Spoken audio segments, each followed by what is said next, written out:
Rosalind, and welcome to Researcher Revealed. Today, I thought we'd have a bit of a deep dive into what collaboration is all about as nurse researchers. A couple of weeks ago, I posted about an experience I had with collaboration on social media, and I got loads of comments and questions about what it is, how to go about doing it. And so I thought I'd reach out to a really good friend of mine who's also a nurse researcher, Sandra, and ask her to come on and to tell us a little bit about her experience around collaboration. And with that, Sandra, over to you. Tell us who you are and what your research is all about. Thank you, Rosalind. It's a pleasure to be here with you today. I'm Sandra. I'm a nurse. I graduated in Portugal and I've worked clinically for a few years. And then I moved to the UK in 2014 when things were still good and had a really good time there. I stayed in the UK for 9 years. I worked in clinical settings, but mainly in research as a research nurse and a research sister with expertise in neurodegenerative diseases. And last year, I moved back to my home country, which is Portugal, which is where I'm joining you from. And at the moment, I'm doing my research every day. So I've left my clinical role at the hospital, which was a big change for me. But I'm really enjoying being fully academic. Wow, thank you so much. Can you just tell us just briefly, we'll revisit the 3-minute thesis horror. Just very briefly, what are you researching before we get into collaboration? Yes.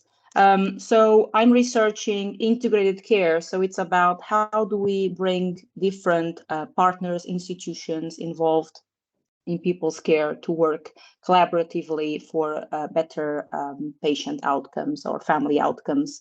My research is particularly focused on people living with long-term neurological conditions. And because in Huntington's disease, which is a rare disease, there wasn't really anything when I did my systematic literature review. That's where I'm focusing on in developing a model that improves outcomes for people with Huntington's disease. Oh, that sounds fascinating. I might have to have you come back a different time and tell us more about your research. Oh, yes, please. For today, you said in the introduction that you started your research based in the UK and now you're in Portugal. I can only imagine how much more tricky that might make things like collaboration if the rest of your supervisors, your research group are in the UK and you're in Portugal. Can you tell me a little bit about, so far in your experience as a nurse researcher, what collaboration has looked like for you? It's been really, really, really good. It's definitely a difference from being in England to moving back to Portugal. But it actually hasn't had a negative impact. And I've worked for it as well. So it's not like naturally it would just be smooth sailing. Nothing is in research. But so for me, collaboration has been very influenced, I think, actually by my PhD topic, because my PhD topic is all about multi-sectoral approaches. So I tend to look at collaborations the same way. What are people involved in different fields and sectors that I could be linking with to promote my future research? So I'm actually not just looking at the present, but in terms of future impact. And particularly as I move to Portugal and I have to redo all my networking, I'm trying to look into, in terms of government or voluntary sector or, community work, all of those sectors, and how can I have influence or a bit of like my not hand in the pie, because that sounds very hungry, but just to have that perspective, basically, that understanding. I found that really interesting that you're talking about it much more from like a multi-sectoral perspective. So in my own experience, when I first started as a nurse researcher, I thought collaboration was purely all about getting together with other nurse researchers and getting involved with their research, and that the win would be getting your name on one of their publications. for example, or like your name as a co-applicant on a grant and things like that. And I spent my whole PhD working really hard to do that, and feeling like I'd failed because I still haven't. Well, no, I could take that back. I've got my name on a grant now. That wasn't me driving it, but I've never been a co-author on anybody else's publication yet. So I love that from your point of view, you're talking about collaboration being a wider scope. Can you give us an example of, possibly in your own research, what that looks like and what success as a broader view of collaboration is? Yeah. So in terms of things that I've, well, you were talking, for example, about being co-author due to collaboration. That's one of the things I've been able to achieve. Wow. And yeah, so much through collaboration. So last week or something, I've published my second co-author paper with a team. Thank you, with a team in Denmark. And that Wow. was all to do. So basically, we have a UK team, which was me and my PhD supervisor, and then we had mainly the Denmark team leading on these pieces of research. So we had two different papers, one looking at like policies across Europe for people with Parkinson's disease, and we have the second paper looking at if a care coordinator would be useful. So it's linked to my field. But basically, it was always like these pieces of research were always a step ahead of where I was as a PhD student. So it really was beneficial, because when it came to my time to lead on that research, I already had the experience of working with senior researchers that had supported me in doing that. So it was really good. And these are people that I have never met face to face. Wow. So technology really helps, and it doesn't matter for them if I'm sitting at my desk in Southampton, England, or if I'm sitting at my desk in Castelo Branco in Portugal. So it doesn't matter. That's so fascinating. So your group at University of Southampton, where your PhD is anchored, were connected to another group in Denmark, and it was through that sort of network and those relationships that you've built up that you've now been published with a group in Denmark. Wow, you're like all over the world. Well, that's good. It's really good experience. And what was it, like last December or something? I think it's a bit putting yourself out there, isn't it? Like I knew there was this European Huntington's disease network group, and they had a task force, let's say, within that bigger network that I really felt we matched, like our interests were a good match. And I approached the group leads. So basically, cutting a long story short, I'm now part of the group, and there was this conference happening in October, and I've put together like a little idea, like how would we structure, so like with a proposal, and we got approved. So basically, I moved from being in the group to sort of like now leading this meeting in October on an European like conference where we're gonna, we have a nice purpose as well. So it's all about like connecting with people and just putting yourself out there, isn't it? Well, I think you've hit the nail on the head there. I think the truth about collaboration is you do have to be brave. And like you say, you have to put yourself out there, and you have to sometimes step outside of your comfort zone. And I think possibly your positive experience that you had that was supported through your PhD research group at the University of Southampton probably gave you, I mean, tell me if I'm wrong, gave you a bit more bravery to reach out to this other more European-wide group and to move forward. Yeah, I mean, they're an extremely supportive group. So I'm part of the long-term conditions group at the University of Southampton. My supervisor is the lead of the group, and she's always like telling me to like explore opportunities, not just like dive in to everything that shows up, but really like don't just say no because you're scared. Basically, that's what she's saying, because that's how you grow, isn't it? So my supervisors are really encouraging, and actually they're all from different countries. Most of them are based in England, but I also have a supervisor in Australia, which I have never met face to face. I mean, wow.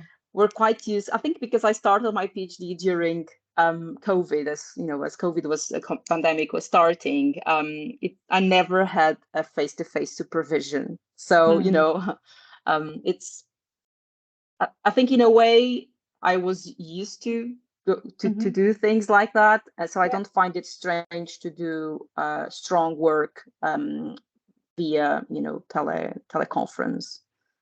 So that's really cool. I love what you said. Your supervisor says, don't say no because you're scared, but also I love how you've learned through your experience, and likely like a lot of other people, accelerated through COVID, to not let distance or the lack of a face-to-face contact slow you down. That's really, really cool. So those are some ways that you've collaborated, that you've seen success out of. And for everybody who's listening, make sure you do check the description below, because we'll put a link to the papers that Sandra has been a collaborative author on, as well as we'll put down the website of the conference that she's going to be at if you want to look into what that's about, as well as how you can find Sandra on social media. That aside, tell me, for you yourself, at the stage of your career where you're at, so you're a little over halfway done your PhD, right? Yeah, Yeah, that's a little right. over half, getting close to finishing.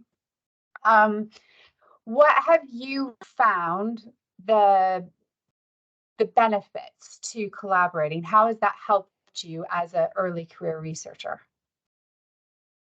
I think visibility, that is definitely one of them, because I think people can only want to work with you if they know you exist, basically. So, it's not like if you just stay quietly working, in a corner, opportunities are not likely to just knock on your door, isn't it? Yeah. So I think it's going back a bit to putting yourself out there. For me, it was always about not just the papers, not like, not just the H index or whatever, but to have that impact on people's daily lives. And I know I can only reach that point through, policy changing. So actual, like those clinical outputs that make a difference on people's reality. So just connecting with academics, it's not going to do it for me. So of course it's going to depend on what people want in their fields. I've even thought about going into politics, Rosalind, honestly, because I was like, well, people have no idea, again, I'm in a different context. People have no idea what a nurse researcher is. I mean, so I'm quite in a rural area, so but still, I thought after 10 years things would be a bit better. So, but they aren't. So it's up to me to make them aware, of what nurses can do. So I feel quite, a feisty advocate for this, and I need to be visible. So that's that's why I thought you need to be in a place of decision making, basically, not just informing, but really pushing the change through. So that has crossed my mind, but I need to get my PhD done. That's the priority. Well, put this on a shelf. So interestingly, I went to a European-wide, and actually, to be honest, it's worldwide, because there was people from like Australia, and Australia really isn't Europe, but anyway. No. And there was a whole sub-session all about exactly what you've just addressed, is the need for nurses to be involved in policy and to be on those panels, because it's one thing as a nurse researcher to create evidence, but if you don't advocate, if you're not visible, that research may never make it into policy. And how much better would it be to have people who are nurse researchers who are up to date on all the latest research, but who are also creating research themselves to help inform those policies that drive things like our care pathways in our healthcare centers, wherever we are in the world. And they actually called on the whole hero of nursing, Florence Nightingale, and highlighted that not only was she a nurse, not only was she an amazing statistician and, kind of put those things together, but she actually was a political reformer as well. So there is that facet to it. So it doesn't really surprise Well, me that you're interested in it. well, I love baking or eating in general, but I love baking as well. And actually just making like a really good cake that you've put, days into it, and you order material and whatever, just specially to make that cake, and then not sharing it with anyone. That's such a What's great the point? analogy. You make the cake and then you don't share it, like there's no benefit. So I think just to maximize the work that's already done, but someone needs to channel it into the right direction so that we can move forward. So yeah, I'm I a love that bit crazy like analogy, that. sharing the cake that you've Share your baked. I cake, mean, people. I love that. That's so awesome. I'm going to put that on my pocket. I love that one. Okay, so we've talked about all of the good things. Mm-hmm. We're going to flip the coin. What about the challenges that particularly for me, I'm interested in? I'm likely looking for some tips here. Those challenges because you are, like you said, in a rural area in Portugal, and your supervisors, that group that was so helpful at the beginning of your journey in setting up those collaborations, they're now back in England. So what are some challenges that you've personally found are really hard around collaboration? I think one of the things is if a lot of the networking opportunities start moving to in person, as I've seen a Yeah. lot more events moving, that's Okay. going to be a true challenge for me personally. Because if the majority of my connections are in England, I am living here. The point is not to be always like commuting. I'm not sure if you can call it a commute between countries, um, but I do have to be, it's that having that flexibility. I do have to be flexible. And it's not like I'm living in a city with a big airport that I can just jump into the airplane easily, or with great public transport. So for me personally, the logistics of getting anywhere, Okay. it's a bit complicated. But also, you take a risk by putting yourself out there, and then you wonder, well, can I deliver now? You sort of like you build yourself up to take up the risk, and then if you actually then have to do something outside your comfort zone, speak to people that might be your role models, and you're like, just you're scared to be discovered, that actually you're not as good as you may have sounded like. But that's just imposter syndrome. Doesn't matter at what stage you are. I hear that the higher you are, the worse it gets. um so it's a bit like shush, shush, those little voices. Yeah. And if you're scared, just go scared. Either way, it doesn't matter. Just keep going. That reminds me, oh my goodness, being on social media, I follow one of the, I think it's called like Chasing Sage. Anyway, it's this dude, and he has been videoing his children learning to snowboard. And it's quite cute and quite fun. And it's viral, so that's how it ended up on my feed. Not that I snowboard. But I watched one the other day that they put out, and they were doing something. So the dad knew how to do it, but the daughter didn't. And she's like 5, so she's tiny. And the dad said to her, "Are you scared?" And the dad was like, and the kid was like, "Yeah, yeah, yeah, I'm scared." And so the dad goes, "What do we do when we're scared?" And I was expecting like some sort of like take a deep breath or, whatever. And this little thing, this little 5-year-old is like, "We do it scared." Oh, there you go. Well, a 5-year-old knows it, and I'm 35. It took me this long. Oh my goodness. Oh, too funny. I know, I felt the exact same way when I watched it. I was like, oh, I have Oh so much man. to learn from this 5-year-old. Oh. But that just Oh, shows like that the next generations are hopefully will well, if you're educated that way, you just have a different you're not so adverse to risk taking, isn't it? Or you just go either way, and it's about people's personalities as well. But I would say actually to play to your strengths. If you're not such an not eccentric, but if you're more risk averse, let's say so, um just maybe connect to someone that it's a bit more, that doesn't mind to speak up a bit more, or that can link you in and just give you that pep talk that you need, to just give that step forward. Because of course, not everyone has to be a great public speaker, or have a massive following on social media or whatever, but just finding that supportive community that can take you along, it's really important. But Yeah, no, I totally agree. I mean, for me, like we know each other before social media, but I remember seeing that you put up about the paper that you were just co-author, and I was like, yay, because anytime anybody publishes anything in research, I'm like, yay, because it's yeah. such a long battle.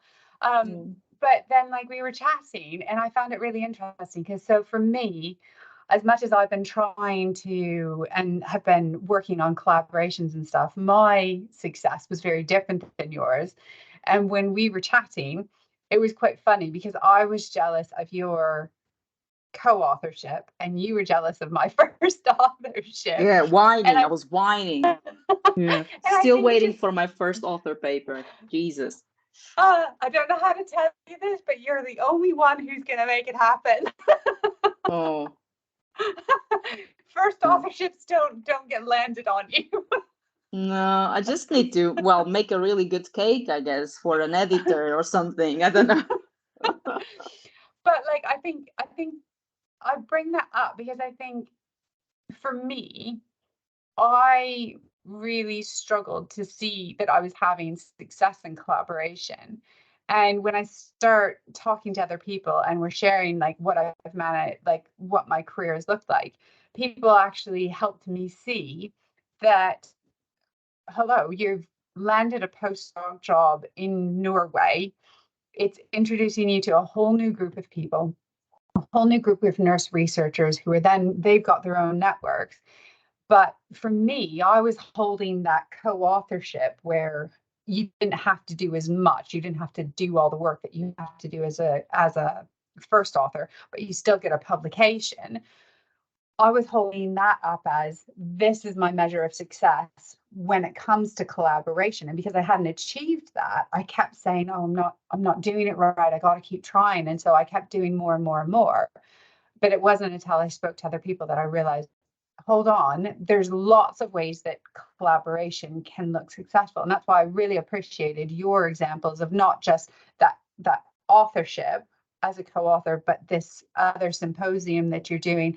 I wonder, before we move on to the last little bit that I wanted to talk about, is can you tell us, because you've mentioned it a couple of times now, your collaborative efforts when it comes to connecting for you in your research area, those neurodegenerative and the rarer diseases, how collaboration looks like when it comes to that population that you're working with or the general public? Yeah.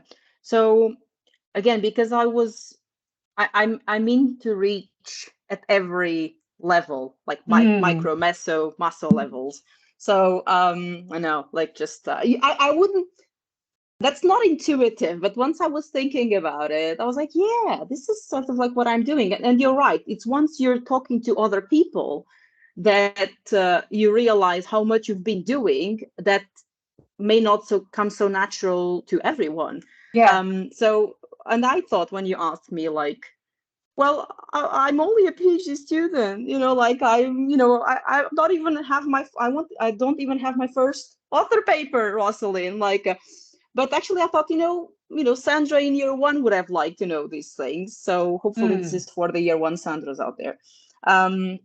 Okay, so how am I connecting? Yeah, So to like the non-academics.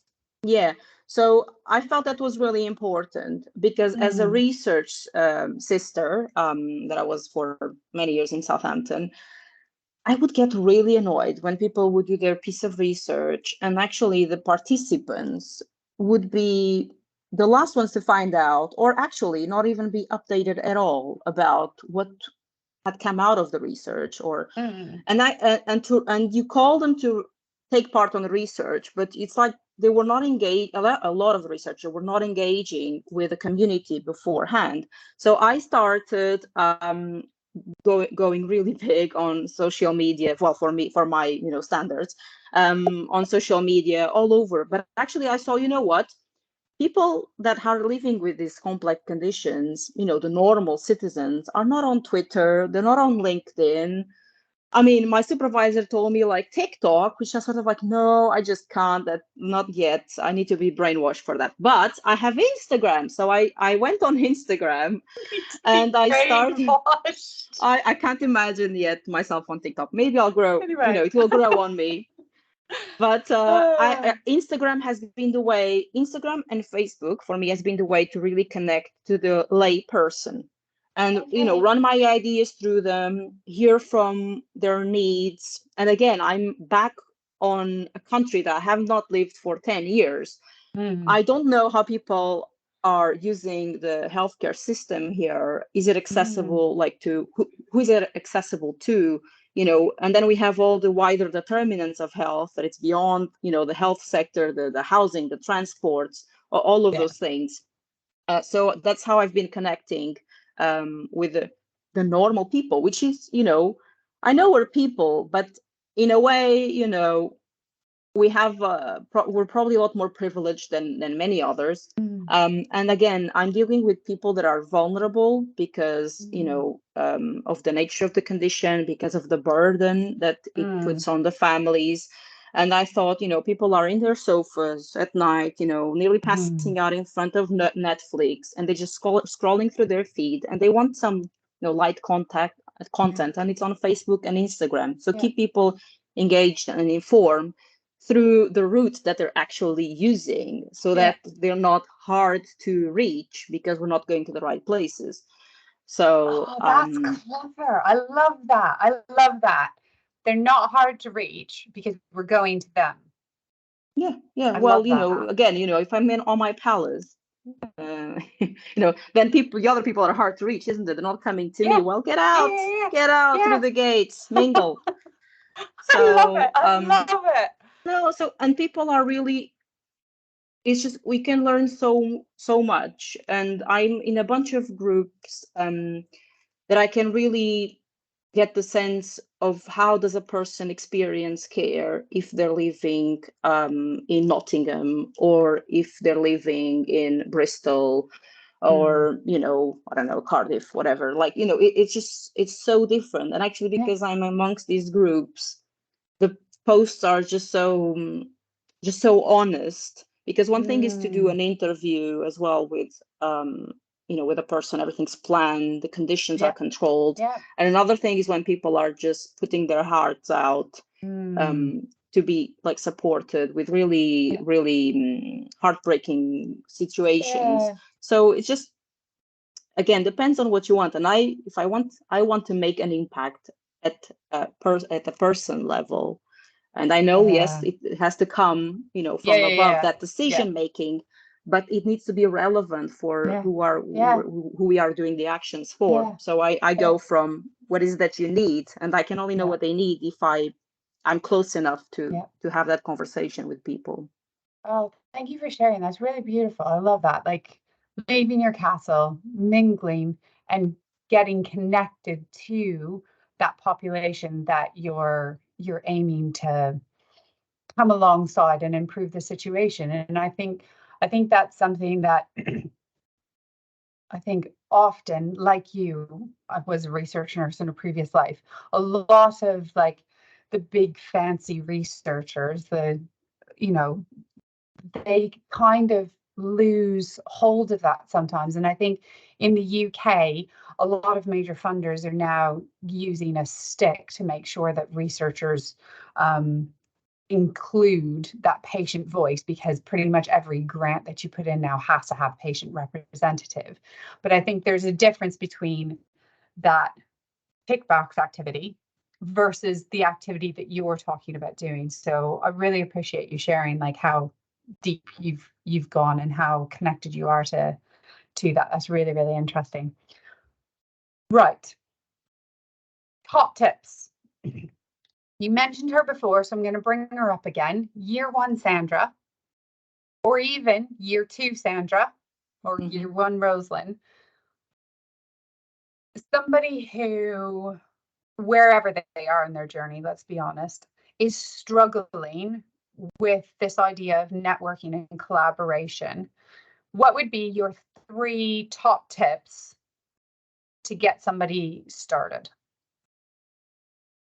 Okay, so I think something people may not realize when you want to put in that grant, or when you want to do, any piece of work, and if you wanted to actually go anywhere with it, or secure the money, you need a team, and that's not something you can do quickly. So I would say, what is the impact that you want to have? What are you foreseeing? I try to think about this in terms of like a couple of years ahead, to start lining up the ducks, putting the ducks in a row, or is that an expression? Yeah. Ducks in a row. So get your ducks in a row. So start, for me, I think, again, my younger self would be, get on that LinkedIn account, start following the people that that are your role models, work that you've enjoyed, people that you would like to work with,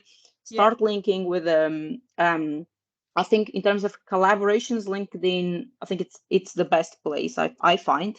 But again, what sectors do you need to have an influence on? Who could strengthen your team? Because, your young self, as people are listening at this moment, what would strengthen your position? Think about, if I'm going to put a grant now, what are my weaknesses that I could cover up with my collaborations and then go for them? And if you ask, honestly, most of the time people say yes. And you say in the email, I can't pay you. They'll be like, yeah. It's like, maybe we'll meet once every 3 months. I'm like, yeah, that's fine. Just email me when you need me, whatever. Just send this thing through. I'm like, really? And people are like, I don't know, like, they're just, they say yes. They say yes. They send you stuff. They review things for you. It's amazing. But if you don't ask, they'll be like, again, they don't come and knock at your door. So that takes me to just put yourself out there. You really need to put yourself out there. And the second point is, be willing to take the risk. Yes, you'll become more visible. Yeah, you might say it might happen that you say something and you're like, oh my God, I didn't realize this person was XYZ. But actually the next day, they might be offering you a postdoc, as it happened with me. So again, just put yourself out there, take the risk. And then if you're scared, just do like the 5-year-old. Go, scared, doesn't matter, move forward, scared. It will pass, it's fine. And actually, if you're bad, think about it. If you're bad, people, what is, people will not want to work with you in the future. But if people keep saying yes, it must be because you're doing something right. So again, quiet your imposter syndrome and focus on the facts. So, but you need to give that step forward first. So start connecting. I love it. Get your ducks in a row, put yourself out there, and do it scared. Yeah. Love it. Yeah. Love it. If you're not scared, you're probably stupid. So it's normal to be scared. Yeah. If you're not scared, you're either I don't know, like, let's not think about it. I'm pretty sure everyone's going to be scared either way. So yeah, I don't want to be offending people. No, but it's like, it's true though. Like, I can remember as a nurse talking to patients and they'd be like, oh, I'm so nervous and blah, blah, blah, before they were having like a big procedure or whatnot. And I would always say to them, if you were telling me you weren't nervous, I'd be more worried about you. because being nervous before doing something that you feel is a big thing, now whether that's a surgery procedure if you're a patient, or whether that is as nurse researchers reaching out to that person you want to collaborate with, being scared, I think, just means that you are doing something that's pushing you outside of your comfort zone. It's not necessarily, and maybe we need a new word for scared, because scared in my head anyways always is like, ooh, should I be doing this? And I think maybe it's something different than scared, because it isn't about it being dangerous, this thing that we're doing. It's causing us to grow and push ourselves. So yeah, I love it. Yeah, that's right. Yeah, I was discussing my husband the other day, because well, it doesn't matter, but we're planning to build a house, and it's just a PhD number 2 or something, and and we were like wondering, what to do in this situation or that, and he was like, have you noticed how it is? It's always idiots that are sure, because smart people are all like, we're wondering, is it better this or that? You're thinking, like, but idiots are always sure. So it's amazing.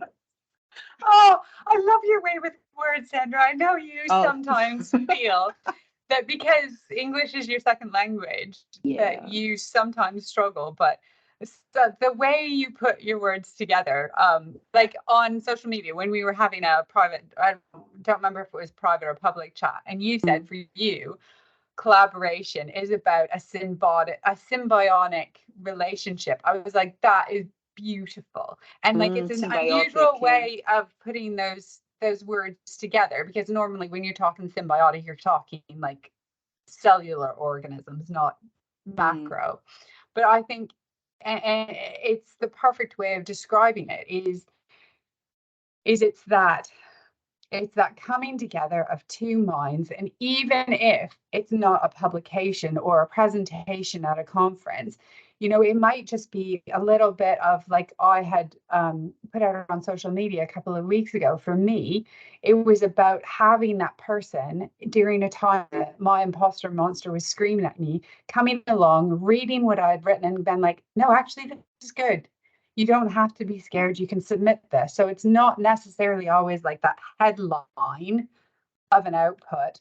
The collaboration looks very, very different. Oh, it's been so interesting and so informative. I think we'll wrap it up now. Here's your last chance. Any other things that you want to say about collaboration? I want to say one last thing. Yeah, go for it. Touching on your point of being, I mean, I'm so smart. I forgot how smart I am. I said that. Yeah, I did. Yeah. With a symbiotic relationship. I said that because also it's not just a one-way route. And as I'm saying that, people mostly say yes to things when you ask them. It's also because I'm not saying people are just thinking about themselves, but then again, they know that we can only move forward and have an impact with these, like, one hand washes the other. Yeah. So when I said about you're getting support because you give a lot of support, Rosalind. So again, this symbiotic relationship of collaboration. So just another reason for people to put themselves out there. Can't hurt. Exactly. Perfect. Great. Last thing, where can people find you? I'm all over. LinkedIn, LinkedIn, to make Twitter. It easier, we'll put it my in the name, comments below. My name is unique. Yeah. So if you just type my name, I'm the only Sandra Bartolomeu Pires. Yeah. Stubborn enough to keep all the surnames. Well done. So what we'll do for everybody listening is either in the comments, if you're listening to this via YouTube, or if you're listening to it as an audio podcast, in the description of the audio podcast, we'll put Sandra's name so that you can Google her, as well as links to her social media accounts. Thank you so much for joining us. It's been lovely to have a really good chat with you, and I've learned loads and loads and loads about you, as well as about your thoughts on collaboration. So I'm very, very grateful. Thank you. Thank you, Rosalind. It was a pleasure.